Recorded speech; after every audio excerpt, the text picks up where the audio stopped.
Front end development में हमें सबसे पहले स्टार्ट करना है HTML से, और उसके बाद CSS हमें सीखना है, और फिर थर्ड स्टेप पे हमें जावास्क्रिप्ट यहाँ पे सीखना होगा। अब इन तीन लैंग्वेजेस को समझते हैं कि इन तीन लैंग्वेजेस का काम क्या है। तो मैं कहूँगा कि HTML का काम है वेबसाइट के लिए स्ट्रक्चर क्रिएट करना। अब स्ट्रक्चर कैसे, जैसे मान लें आपने किसी ह्यूमन को क्रिएट करना है तो उसका सबसे पहले स्केलेटन आप बनाते हैं। अब स्केलेटन खूबसूरत नहीं होता, इसी तरह वेबसाइट का जो स्ट्रक्चर है जो आप HTML के थ्रू लिख रहे होते हैं वो खूबसूरत नहीं होता। तो उसे खूबसूरत बनाने के लिए आप यहाँ पे CSS का यूज़ करोगे। तो मैंने कहा CSS का काम है ब्यूटीफाई करना। किस चीज़ को ब्यूटीफाई करना? स्ट्रक्चर को। तो सबसे पहले स्ट्रक्चर बनाया गया, फिर उस स्ट्रक्चर को खूबसूरती देने के लिए CSS की हम यूज़ करते हैं। इसी तरह स्केलेटन के ऊपर आपको स्किन चढ़ाना होता है, क्योंकि स्केलेटन खूबसूरत नहीं होता। उसे खूबसूरत करने के लिए आपको उसके ऊपर नेक्स्ट लेयर स्किन की नीड पड़ती है। स्किन के थ्रू आप उस स्केलेटन को खूबसूरत कर लेते हो। अब आपने यहाँ पे इस पॉइंट पे एक इंसान बना लिया और एक वेबसाइट बना लिया, और ये वेबसाइट और इंसान दोनों यहाँ पे फंक्शनल नहीं है, क्योंकि इसमें मिसिंग है सोल और फंक्शनलिटी।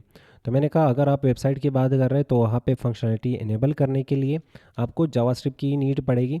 तो जावास्क्रिप्ट वेबसाइट को फंक्शनलिटी दे रहा होता है। इसी तरह ह्यूमन की अगर बात की जाए तो आपने जो स्केलेटन बनाया और उसे खूबसूरत करने के लिए जो स्किन अप्लाई कर लिया, उसके बाद उसे फंक्शनलिटी देना है तो आप उसे सोल दोगे। तो सोल के थ्रू वो इंसान एक फुली फंक्शनल इंसान बन जाता है, वो फिर बोल सकेगा, चल सकेगा वगैरह। सेम इसी तरह यहाँ पे वेबसाइट में एग्जाम्पल होता है। तो HTML से हम स्ट्रक्चर बनाते हैं, CSS से हम ब्यूटी देते हैं, और जावास्क्रिप्ट से हम वेबसाइट को फंक्शनल बना लेते हैं। पर यहाँ पे बात खत्म नहीं होती। नेक्स्ट हमें यहाँ पे फोर्थ स्टेप में लाइब्रेरीज एंड फ्रेमवर्क्स की बात करनी है, और लाइब्रेरीज एंड फ्रेमवर्क्स को हमने सीखना होगा। CSS के प्री रिटर्न कोड को हम फ्रेमवर्क कहते हैं, और जावास्क्रिप्ट के प्री रिटर्न कोड को हम लाइब्रेरी कहते हैं। अब सबसे पहले यहाँ पे हम फ्रेमवर्क को मेंशन करते हैं। तो फ्रेमवर्क मींस कि अगर आप CSS के साथ काम कर रहे हैं तो वहाँ पे सिंगल एलिमेंट पे आप बहुत सारा CSS